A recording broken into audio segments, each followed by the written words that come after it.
Hi, everybody. Welcome to a very special episode of the Perform Happy podcast. Today, my guest is someone who I have super fanned over for a very long time. She even had to stop me from talking last time I wanted to launch into my UCLA super fandom. But this is someone who's been called the coach of the century, the woman who is co-responsible for 7 national championship titles with UCLA. Valorie Kondos Field, better known as Miss Val. Welcome to the show. Thank you so much. Thank you for having me. I am so grateful to hang out with you because I know that we are like-minded on a lot of things. And so I watched your TED Talk and cried. I'm sure that you get that a lot, that it's so I powerful. cried when I gave the TED Talk, so yeah. Yeah. And I'd love to start there with this concept that winning does not always mean success, which Mhm. I think, especially in gymnastics, is a new concept, that there are other ways that you can succeed that don't involve winning, and then winning can also still happen. So Mhm. how did you redefine that for yourself, beyond winning? Well, it's interesting because as a coach, you're hired to win. Mhm. That was the rub. Like, you're not hired to be their mentor. You're not hired to really care about them as people. That's what you're hired to do. You're hired to figure out how to win for your team, for your organization, for your company. Um, and the reason why I felt it was so important to do that TED Talk is because winning at all cost permeates everything we as humans do, including parenting. And I was thankfully, my first few years as the head coach, I sucked big time. And it wasn't because of the talent, because UCLA has always been able to recruit talent, but it was because I had no clue what I was doing. I was posturing, trying to be this stalwart dictatorial leader that was supposed to have all the answers. And I say, thankfully, we sucked because when you're winning, there's no impetus to change. And when you're winning, it's easy, it's happy, it's like there's no growth in all of that. So the fact that we did so poorly and it was all on me was truly one of the greatest gifts that I was given is in my adult professional life. Um, because I had to drop the facade, I had to drop the posturing, and I had to figure out if I was going to stay in that job, how was I going to do it? And so what I talk about now a lot, in especially in teaching, is to figure out what's important to you, figure out why it's important, then figure out how you're going to do it. And back then, I had not studied leadership and didn't really know what I was talking about. But those are the steps that I actually took. Um, I figured out what was important. Is winning at all costs important? No. So why was it important to why are sport and athletics important? And that was so clear to me. It's like, because that's where you develop and you grow in areas you don't learn in a classroom. That's literally where you just develop grit and resilience and courage and how to be a part of a team and how to fall and get back up without having a pity party. All these amazing characteristics that you don't learn in a classroom. And I literally was like, oh my gosh, that's the definition of a champion. I'm going to help every single one of my student athletes become a champion in life. And my classroom is the gym. And I knew if I did that well enough, I knew because we had the talent, I knew that we would win. Mhm. And if you're at a university like UCLA, at that time we had the most national championships of any other university in the country, you're hired to win. So what I was it wasn't that big shiny object goal that became important to me. It was the how were we going to do that? And that was, we talked about winning the very first day. We had a team. Great. You know, let's win a national championship this year. Let's strive. Let's put ourselves in a position. Let's enjoy the process to get ourselves placed in a position on that last night to be able to contend for another national championship. And you hear so much now about these great athletes that are coming forward that are just saying, you got to enjoy the process. You have to find joy in the process. You have to understand that discipline is something that fuels you with all things good. And it's not a bad word. And so I know this is like a really long answer to your question, but that literally was how I shifted from focusing. My purpose was to win, and it shifted to, you know what, I'm going to help develop champions in life through sport. Wow. Well, and I think about, you said that you wished that you could have coached everyone the way you coached the last 10 years of your career. And so for 29 years, that's a very humble statement to say, I did 19 years that wasn't my best work. Mm-hmm. And something that just emanates from you is this growth mindset of, okay, well, we fail, we learn, we get better, we fail, we learn, we get better. What was it in that last 10 years that you wish every coach could do from day one? The last 10 years, I did understand the process. I understood how to inspire and motivate and be an effective leader, from a place of a transformational leader, which is like the buzzword these days. How to help these young women continue to make choices that are going to transform them into the best versions of themselves they could be. And I understood that equation, and I understood how to get there. And I understood my last 10 years when we did have issues on the team, when there was, when an athlete did have an issue with me or I with her. I understood the process of how to figure all that out. And prior to that, I was figuring it out. And so what I would say with the student athletes that went through that evolution with me, I think the thing that I don't think I know, because I've talked to them about this, what they learned and how they grew through the process was being able to take that breath and go, all right, I'm going to challenge the head coach in a respectful way so that we can actually be solution and resolution based than just having to be right. But the fact that the student athletes challenged me on a daily basis in a very respectful, supportive, this is for the betterment of the team way. I'm not the only one that grew in that process. They grew. They found their voice. They found the ability to be able to stand up to a superior. And in doing so, they understood what it took to have ownership in their team and how everything they did was either make the team better or worse. And so while they didn't have me as a leader like I grew into, they didn't have that person. At least they had someone that was humble and vulnerable enough to say, I don't have the answer. Let's figure this out together. Ooh, and yeah, if I could implant a characteristic in every youth gymnastics coach, it would be that. The ability to say, I don't know, let's figure it out together. That willingness to collaborate. And I remember you said in maybe it was a TED Talk or an interview that it was actually not that you were losing that made the change. It was that they sat you down and said, this isn't working for us. Oh yeah. Yeah, they sat me down and asked for a team meeting. I was like, oh, I love team meetings. Let's do that. And then one at a time, they gave me examples of how my coaching style was hurtful and demeaning and made them feel less than. And it was, I remember having this inner dialogue discussion argument in my brain because it was still like the early 90s. It was still, we weren't talking about mental health and wellness. We were not talking about transformational leadership or coaching. It was still, I'm the leader. I have all the answers. Do it because I said so. And I, like, the rub in my brain was, if I admit that I don't have the answers, then I'm not going to be a strong leader.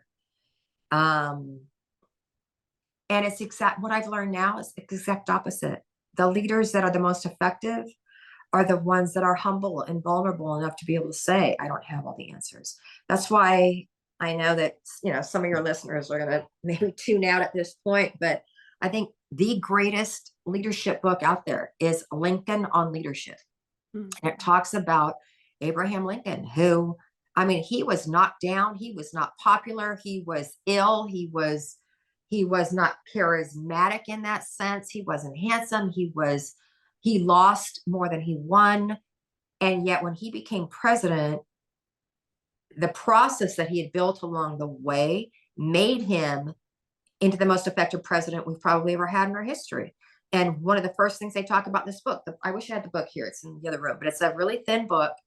And one of the first processes it talks about in being a leader is get out of your ivory tower. Don't pretend and think that you know everything, and get into the trenches and ask a ton of questions of the people whom you are leading. And then most importantly, shut up and listen. Mm.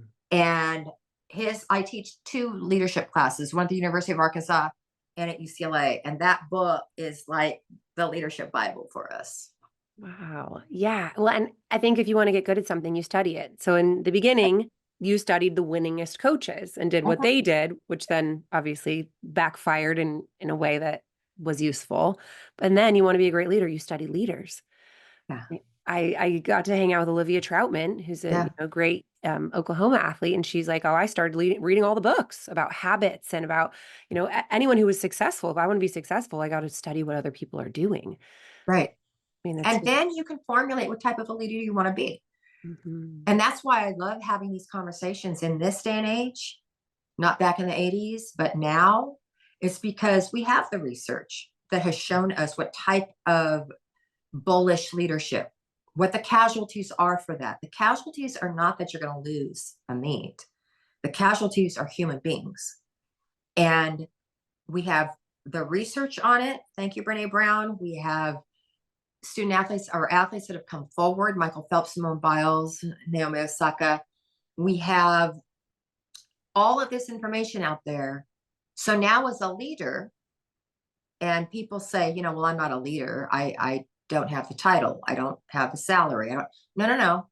Leadership is simply about influence. If you have influence over another human being, you're a leader. Think about that.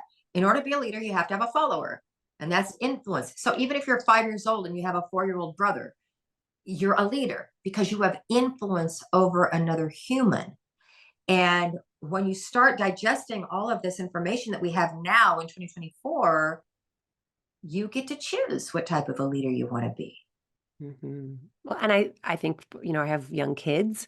So as a parent, I'm a leader. And, you talk about motivating and inspiring, and I'm like, how do you do it?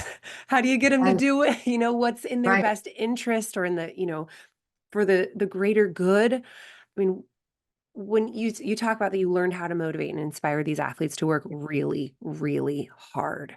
Yes. Is that a formula? Is it individual? Can you give us some insight into that process? Yeah, it is. If it can be individual, it's always better. But you have to show them how every single choice they make in life, it's going to be the proverbial pebble in the pond. The ripple effect, those are the repercussions of every single thing you do in life.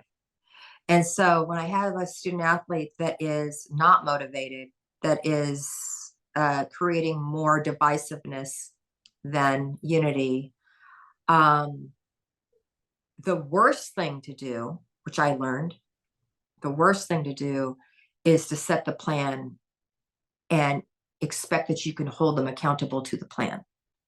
The best thing to do is have a one-on-one in a safe space in your office or out to have coffee. Like actually, when I would have the real hard conversations, the personal conversations, I didn't want to have them in my office. I'd rather have them sitting outside on a bench or at a coffee shop. So it wasn't like Miss Val, the hierarchy. And then to simply say, how are you? What would you like me to know? What's going on? And the majority of the time, they would respond with something that happened in the gym. And then I would let them talk. And then when they would finish talking, I'd say, okay, if you want to talk about gymnastics, we can talk about gymnastics. I asked you how you are. And once they understand you care about them as a human being, outside of the score that they can bring you for your bragging rights. Once they realize that, then they start getting invested and they start taking ownership. And so, like with my own grandchildren, getting my youngest twins to clean their room, they've never done it.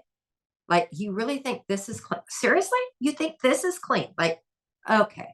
And so to sit them down and explain, I'm going to help you. Let's just do it once together. So that's leadership.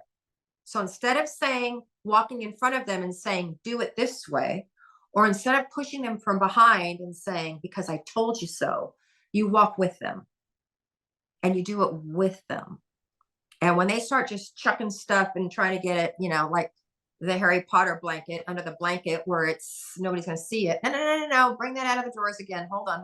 Let's do this the right way. And then you ask them, how did it feel? How did it feel? Sometimes they'll say, it was a total waste of time. Can I go play with my Xbox? But sometimes they say, you know what? It made me feel really good. My older granddaughter went from being a total slob to actually cleaning her room. And I'm like, why are you cleaning your room? Like, what's going on? She goes, because you know what, Yaya, you made me understand, you helped me to understand how doing those little things actually makes me feel good about myself. And it started with making her bed.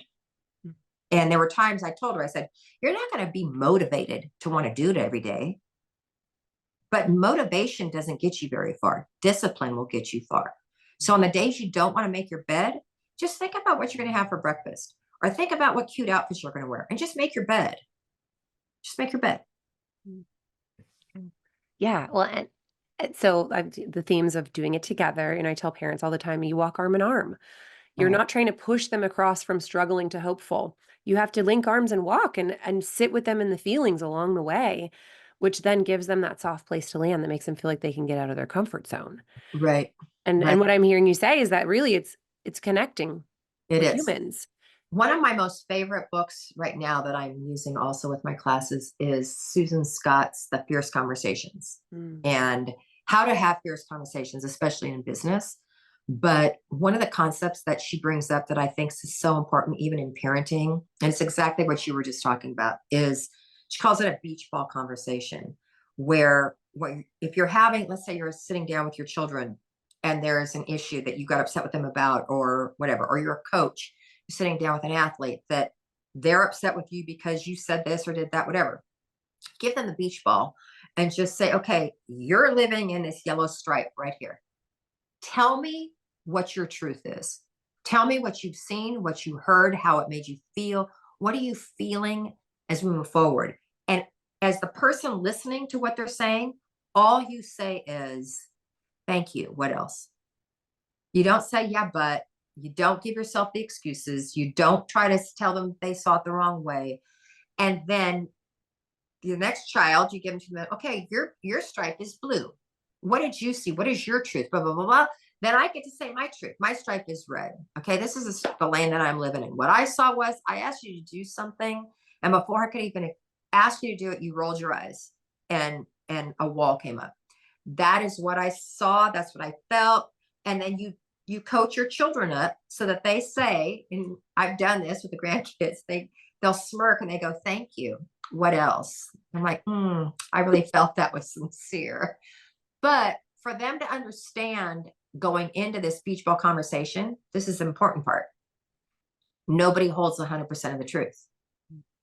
So as a parent, you can be as upset as you want to with your children. And 90% of what you're explaining to them, they probably did. But even as a parent, you don't hold 100% of the truth because you don't know where they're coming from and what history and triggers they're bringing into this situation. Yep, the lens they see through. And this comes up so often when there are struggles in the gym around fear, where, the coach sees they're not trying.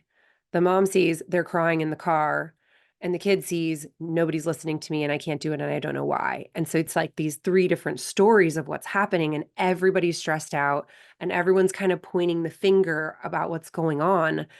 And so it's such a great tool to be able to go, okay, well, the coach's stripe is red and the mom's stripe is white and the kid's stripe is blue. And so we all have different perspectives. And from my perspective, conversation is the key.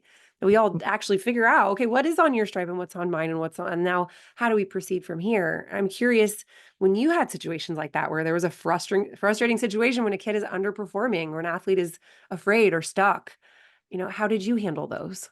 It rarely had anything to do with what was going on in the gym. Yeah. Rarely. It usually had something to do with what was going on in their personal lives. Mhm. But what you just said about the relationship, that's like Susan Scott writes this probably 20 times in that book, Fierce Conversation. And it sounded so simple to me. And she says the conversation is the relationship. Mhm. And I was like, well, duh. And I just kind of passed through it. Right. And then I read it again. Well, the conversation is and then I thought, after she said this about 5 times, I was like, well, obviously this is important to her. So and then I was like, well, duh. You can't have a relationship without conversation. And if you think as a coach, you're developing a relationship by telling your athlete what to do the majority of the time, that's not a relationship, it's a dictatorship. And early on, when I was trying to figure out how to coach, I would read all these coaching books, and they would all say the same thing, including parenting books, that the worst way to coach is to tell the athlete what to do every single turn. So and I've been in gyms where the athletes are going through their routines and the coach is talking them through the whole thing. And I'm thinking, don't you want your athlete to be in the zone? Like, instead of this external noise that's coming at them, that just never made any sense to me. That it is that conversation. I'm always telling people communication is the key. I was talking with a gym owner yesterday who was like, well, what do you do with the kid who just doesn't want to be there and doesn't want to try and doesn't, and really like we don't think they should even keep going because there's, and I'm like, okay, I love the perspective of the stripe because I'm like, that is your perspective. And this is a communication opportunity where you want to sit down one-on-one with them and talk about their goals. And maybe their goals are not going level 8, level 9. Maybe their goal is they want to move their bodies, do some meets. They don't really care about moving up. They want to be with their friends. I think the typical, culture would be like, well, then get another sport. And I'm like, no, you give them a leadership opportunity on that team. They become the cheerleader. They become the mentor for the younger kids that are coming into their group. And then they're your best coach in the gym when they graduate. It's like, why do we have to push that kid off the cliff because they don't fit into this little box of what you think that they're there for? 100% what you just said. And that's because we coach from our egos. Mhm. Because it's really hard when competition season comes up to not want to win, not want to boast the most level 10s. Oh, I've got an elite that's going to camp. And it's not about them, it's about your ego. And it's hard to put that ego aside, especially on the competition floor. And you think how many coaches, I know coaches recently that have made very poor coaching decisions in the heat of the moment in competition where the athlete got severely injured. And it was obvious it was coming from the coach's ego. Mhm. And so that was something I used to check myself on all the time. Am I being tough and holding this athlete accountable to our standards because it's really what's best for her? Or am I doing it for my ego so I can earn another championship? And I think that's a really good litmus test to put yourself through when you're in a leadership position. Yeah. Well, and I noticed that the gyms that really prioritize culture, they've taken a leap of faith in a way that they go, we're going to shelf the winning goal and we're Mhm, going to go all in on culture, mhm. which there's a risk. If you're an athlete and you start to be compassionate to yourself, it's like there's a risk that you're going to get lazy. If you start to focus on the human and not the result, there's this risk that you're going to be soft or not do as well. Or, like the Michaela, what's her name, who went off about like everyone's soft now. It's like, Getting- Michaela Skinner. Yeah. It's like, there's this misconception out there that you're just you're gonna fail and lose because you've gone soft. But then coaches like you show that that is mm, not the case. No, it's interesting that I don't know the research on this, but I think it'd be interesting, Rebecca, for you to do the research on this. Um, when coaches notice that athletes have gone soft or they're lazy, quote unquote, lazy, is it coming from a place of fear? Because when you're crushing it, when you're winning, you're not trying to play soft. You're going all out. You want to kill them, you just want the bragging rights. And so where is that softness coming from? And that was something that I also learned in my journey. Was I remember student athletes and having them on balance beam and just like, they don't even look like they're like, what are you doing here? You're going to get hurt if you keep doing gymnastics like that. You do not look like you're trying at all. And I learned, when you're giving instruction,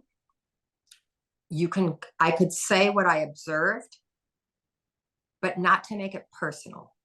So if an athlete came off a beam and they were just like checking their bodies, they weren't even trying to stand the beam, instead of saying, you're just lazy, instead say, listen, first of all, I'm really concerned that you're going to injure yourself if you keep doing gymnastics like that. Second of all, it seems that you're just not in the right place today where you want to continue to get better, like get that 1% better today.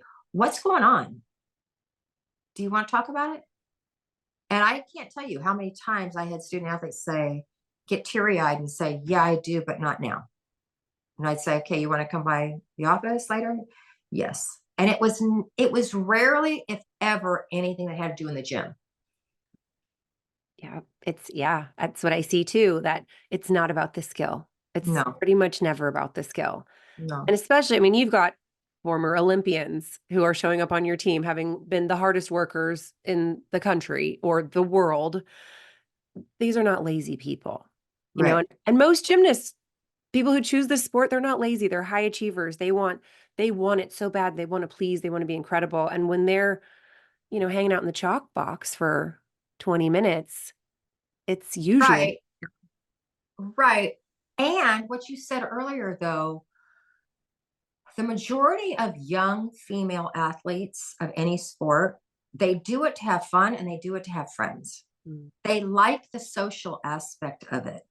There is that elite athlete out there that you're talking about, that like Kyla Ross, just put my blinders on, tell me what to do, and I'm going to go become an Olympian. But the majority of them want the camaraderie. They want the relationships. And so as a coach, how do you blend that with concentrated work that is going to get them to get better every single day? Really, really tough, hard work, discipline. How do you marry that with fun? And especially in a sport like gymnastics, where you can't. Let me back up for a second. I used to have people all the time say to me, I wish my gym was like your team. They have so much fun and they go kick ass doing gymnastics. It's like, yeah, but they've put in 10,000 hours. So you don't have to teach Caitlin Ohashi how to flip it and get dialed in. But a 7-year-old, they don't have that ability to have fun, fun, fun, fun, fun in the chalk box and then go boom, focused on bars. And so as a coach, I think that would be one of the hardest things, is to tune into that dynamic and have a happy medium with all of that. Mm-hmm. And I think, again, the ego, if the ego is removed and you're open and you have those both priorities of, we're here for success and enjoyment, that this is actually supposed to be fun. This is an after school sport that we're doing here. Yeah. And then, like, I talked with Kobe Bryant one-on-one about this, and he said his joy came from the process. He loved working out so much. His joy came from getting up 2 hours early and then being in the gym before everybody else, because nobody could take that sense of pride away from him. I just did a speaking engagement with Frederick Richard, bronze medalist, and 20 years old. And he was so eloquent in how he shared with the audience that he learned at a young age to enjoy discipline. And thankfully, he had a coach that walked with him, as you were saying, arm in arm, and showed him that conditioning wasn't a negative, that doing all the hard stuff, it wasn't sacrifice. It's hard, but the hard is where you get filled up with this sense of pride. And as a coach, as a parent, as a teacher, I feel like one of my responsibilities is how to create an environment for them where they feel that sense of pride, and the discipline is something they thrive on. Mm. Wow. And the athletes that came to you, I'm assuming already had this discipline to some extent. Is that true, or is that not true? Is that something that you found yourself teaching? That's a great question.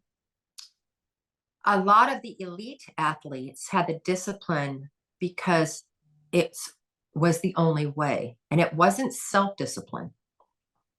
It was being under the eagle eye of Marta Mm-hmm.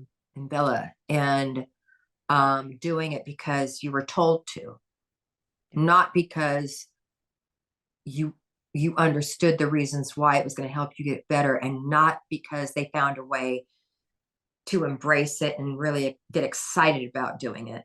It was because it was transactional coaching at its finest. You do this, you'll get the pat on the back. You don't do that, you're going to get shunned. That's transaction. It's a transaction. And so, no, a lot of the elite athletes that came in had to be rewired as to why they were doing it. And it's not just to keep your scholarship.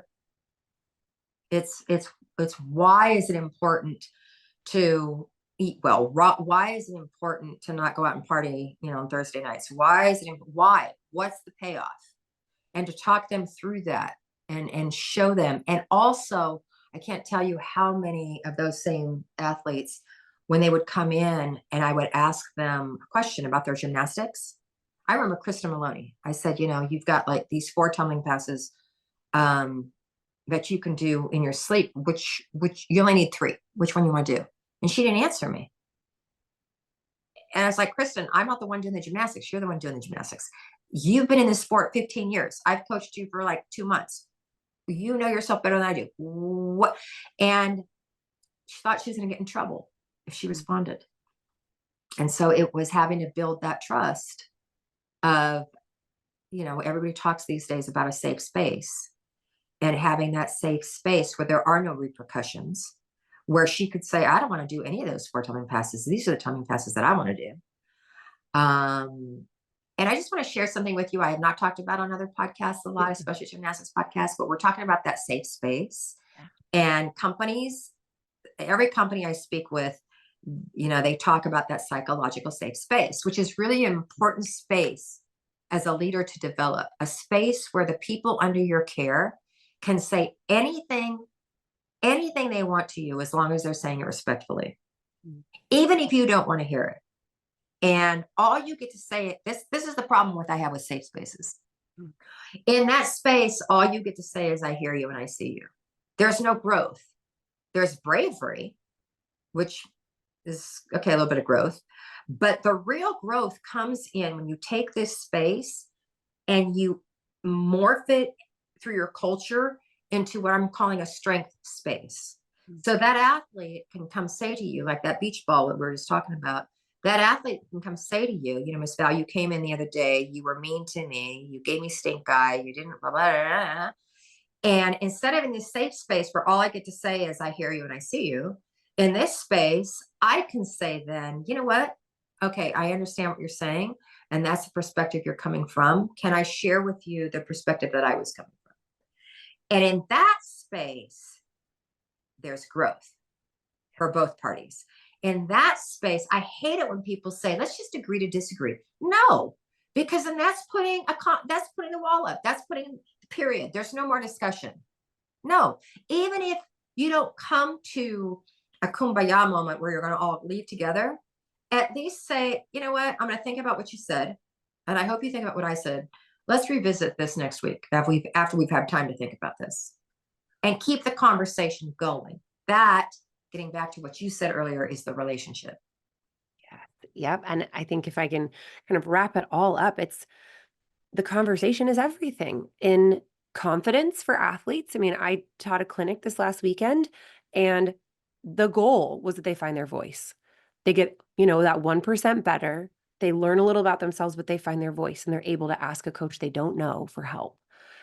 And to kind of come up with, well, what do I actually need without being told? And that in and of itself, I think, is a valuable experience to just learn, okay, what do I need? And now I have to go ask for it.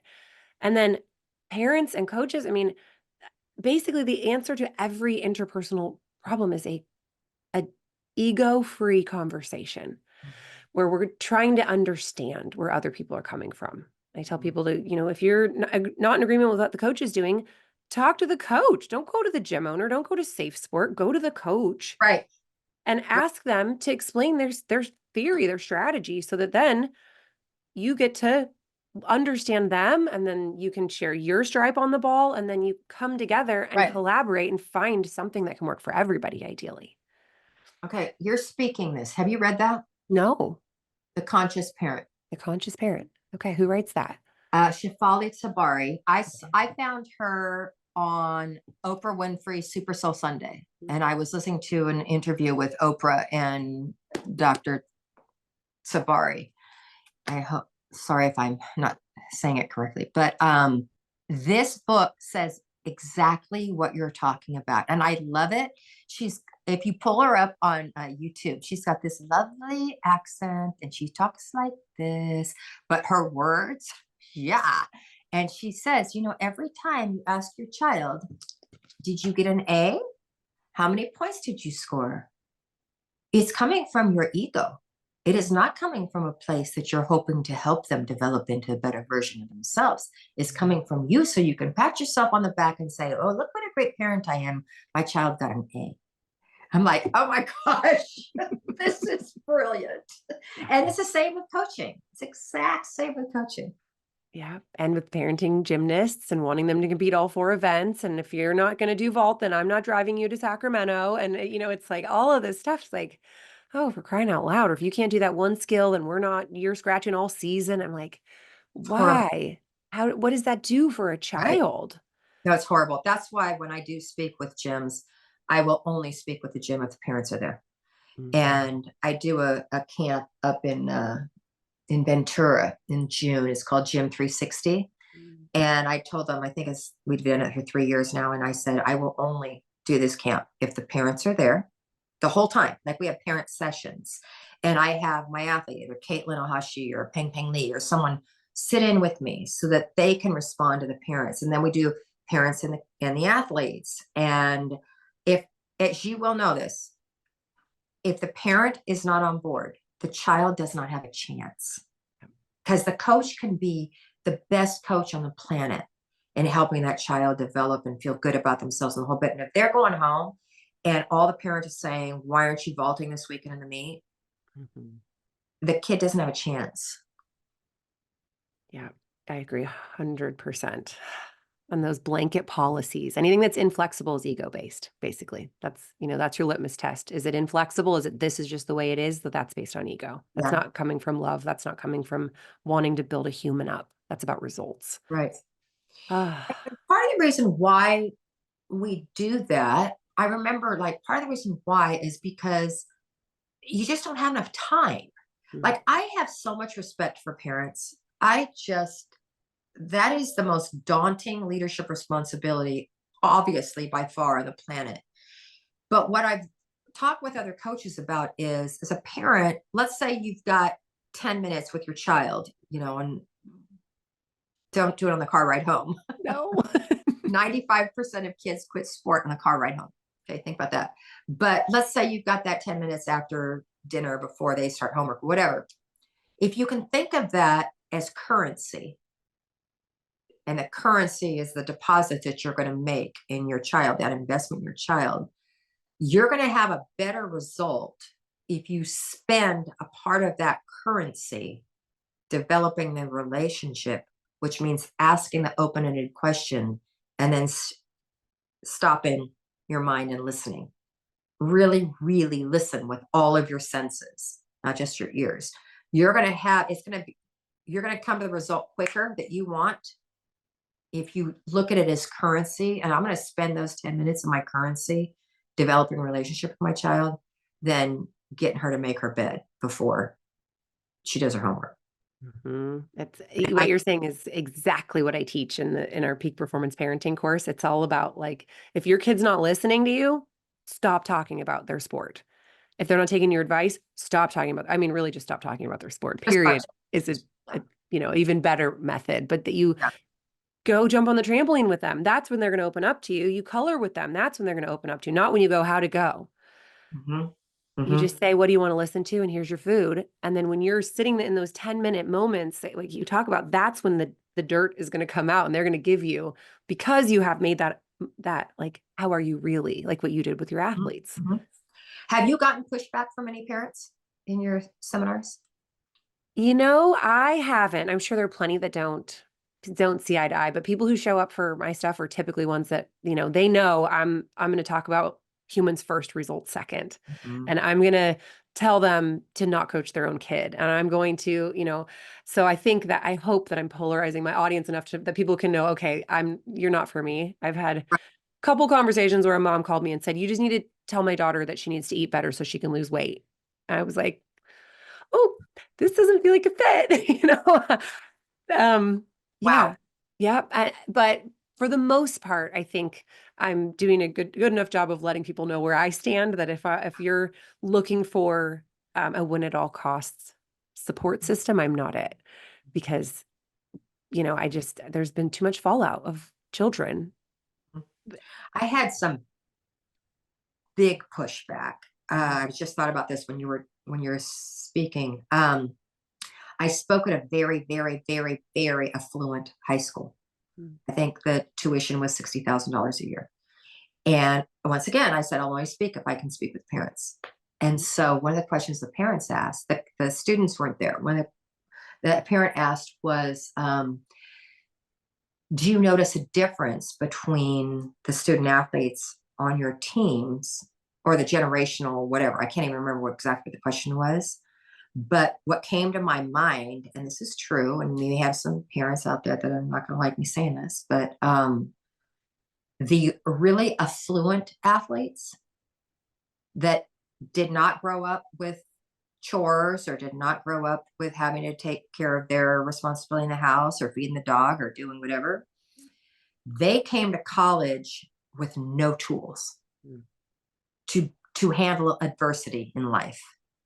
And it was the blue collar kids that came in, having had learned all of those tools, that had a much easier transition going to college where everything is new. Think about that. We know this. Your freshman year, fall quarter, your freshman year is one of the hardest times of your life because every single thing is new. Mm-hmm. And it had nothing to do with the level of gymnastics they achieved, because one of the greatest examples of this is Kyla Ross. Both of her parents are blue collar. She and her brother and her sister, they grew up having to help out around the house. Kyla Ross is an Olympian and she had to, make dinner for her and her brother and sister. And when Kyla came to college, it was not that big of a deal because she had already not only had the tools, but she'd been sharpening those tools her entire life. And it's very sad to me when I see 18-year-olds don't know how to use the washer and dryer. They don't know how to have an effective conversation with someone about asking for help or helping someone else do something. They don't, like I had to tell one mom, you cannot come up and do your daughter's laundry. I'm sorry, you cannot do that. You cannot come up and sleep with her whenever she calls home crying. You're not helping her grow. Stop. Yeah, I interviewed a woman who specializes in getting kids in and through college, and I asked her, okay, what's the one biggest tip that you would give the mom of the 12-year-old of how to help your kid be the most successful getting into college and staying in college? And she said, let them fail early and often. Great. That's Because you it. know what? We as adults, we know the stats. We know all of those people that have built Apple and the tech industry. They love to fail. It's a badge of honor to fail. Why don't we allow our children to do the same thing? I hate that word failure. I think you know that. It doesn't even exist in my mind. It's called growth. It's information. When you don't do something well, and if you want to call it failure, do that. But when you fail, it's simply information. And that's another thing I learned coaching was the athletes that became great gymnasts. They didn't look at making a mistake.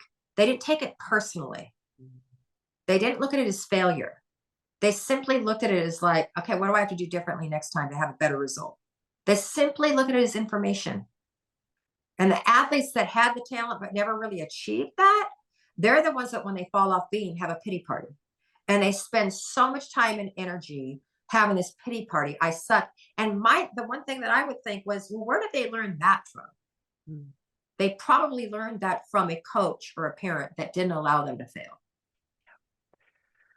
Yeah. I mean, the best way to subvert performance anxiety is to legalize failure. Yeah. You know that if you go and you bomb, okay, great. We've got a lot of wisdom to gain. And if you do great, Right. you have a lot of wisdom to gain, but the failures are more instructive usually. Right. Are you writing a book? Have you written a book? I wrote a book for parents. I'm writing a book for coaches, and I just finished one for kids, actually. What's your parent book? It's Parenting Through Mental Blocks. Where can I get it? Amazon.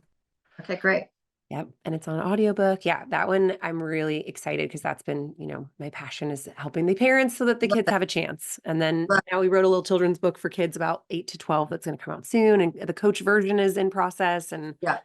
trying to just get the information out. Well, I could talk to you all day. I'm so Thank you. grateful. It's such a Well, pleasure thank to you. be just to feel like-minded with, and that you are out there making change. No, we all are. We all are. Yeah, we need to make sure that we have that same message and that we spread it as much as we can. So thank you so much for what you do. Go Northern California. Yay. Yay. Yes. And Yeah.